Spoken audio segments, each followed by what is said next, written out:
Friends,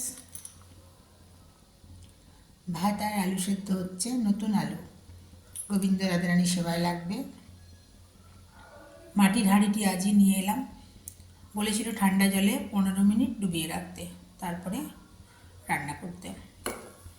ভাতটা প্রায় সেদ্ধ হয়ে এসছে, হোক, তারপর ফ্যান গড়িয়ে নেব। এইভাবে ঢাকাটা দিতে বলেছে। হরি হরি রাধে রাধে। কি সুন্দর দেখুন,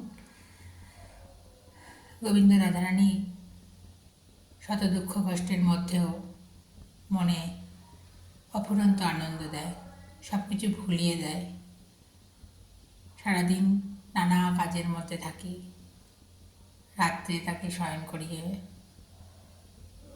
নিজের কিছু কাজ, ক্রিয়েটিভ কাজ করে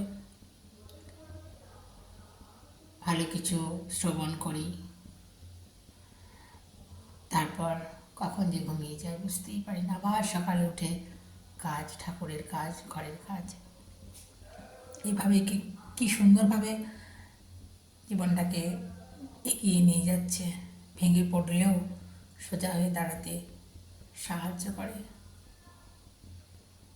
তার লীলা বোঝা বড় কঠিন। ভালোবাসাই কিন্তু চাই, আর কিছু না। সব কিছু ভুলিয়ে দেবে দুঃখ কষ্ট, জানেন তো? এটা আমি খুব সত্যি কথা বলছি।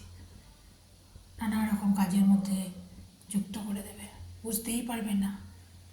মনে হয় যেন সময়টা আরেকটু পেলে ভালো হতো, আরেকটু পেলে ভালো হতো। চরই বিধি, চরই বিধি। এগিয়ে যাওয়াই ধর্ম। হরি হরি রাধে রাধে।